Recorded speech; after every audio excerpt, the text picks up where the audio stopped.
Assalamualaikum.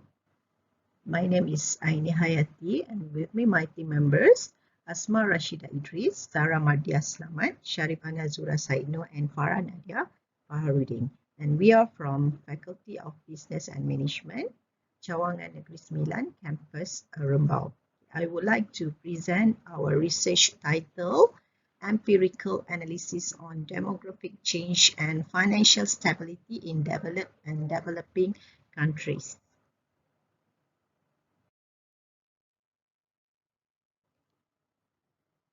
Using panel data on 64 countries consisting of 30 developed and 34 developing countries, this paper empirically analyzed the impact of fertility on financial stability and its determinant, particularly the relevance of demographic changes. Ongoing demographic changes have brought about a substantial shift in the size and age composition of the population, which are having a significant impact on the global economy.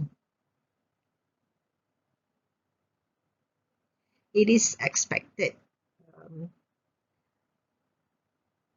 higher number of older person is parallel to a more dependency burden on a particular economy. The high level of dependency rate may increase countries' expenditure on health expenditure, pension fund, and child rearing. There has been a marked increment in demographic changes studies by looking at the numbers of studies being conducted. Existing literature on demographic studies emphasize investigating the effect of aging population to the economic growth. Currently available literature utilize the interjurisdictional difference within a nation, which then creates a gap to bridge. Therefore, the study attempt to add value to the literature by observing a wide range of countries' data. The research also concentrates on the effect of demographic factor, old age population, working population, and fertility on financial stability, an issue which still lacks information and still not a well-discussed issues in the economic literature. The empirical literature on the association between demographic change and financial stability is limited. Imam suggested that aging population can affect banking sector significantly. In other words, old age dependency ratio has a significant and adverse impact on financial stability. On the contrary, youth dependency ratio tends to influence the index of financial stability positively, although the results are not always significant. And following the work done by Crystalis, Japali, Pacanonella, and Weber concerned the effects of demographic aging on elderly households, such as adequacy of saving at retirement, indebtedness, and financial fragile of the elderly households in Europe, the economic condition of the elderly, and the incidence of financial distress among aging households are of a major social and policy interest.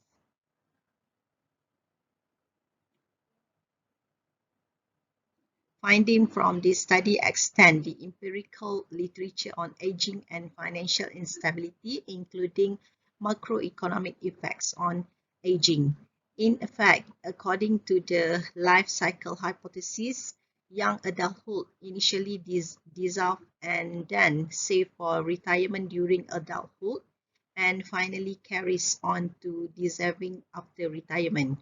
Most empirical literature estimates that aging population save less, and Mason and Tryon found that an elasticity of 1 from the dependency ratio to the saving rates using pooled cross-section and time series data for industrial countries. And public saving is affected by the aging population since it is driven by the public pension fund system and the type of financing implemented. The rapid increase in old age population threatens national stability as the pressure is enhanced by the increase in public health expenditure.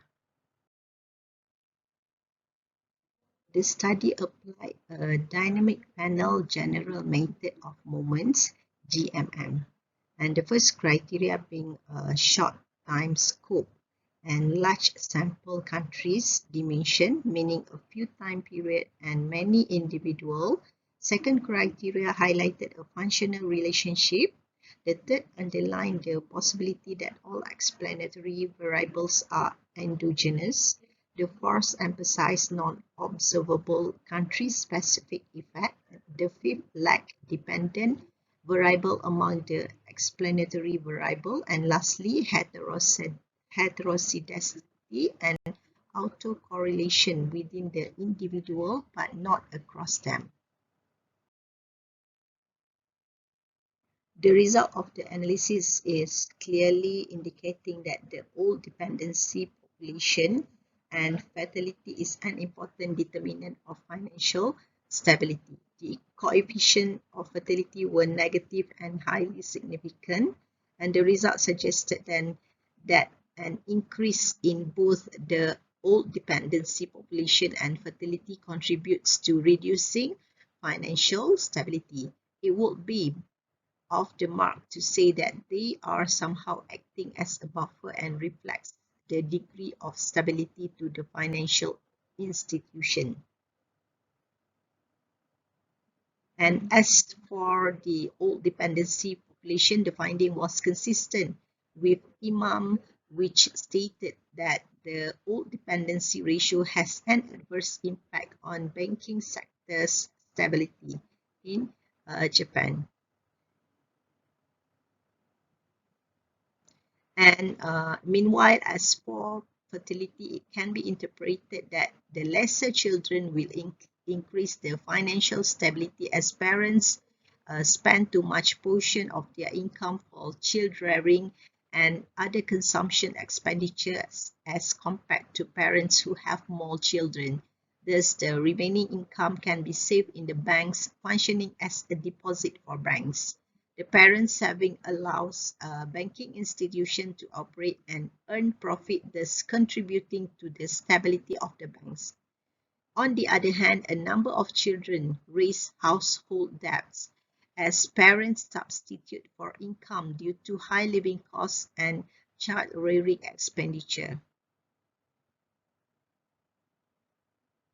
And most studies find that low rate of fertility and rise in the old age dependency rate tend to lower domestic saving rates because older people save less, and that which lead to lower capital accumulation, which in turn reduce domestic investment opportunities and growth.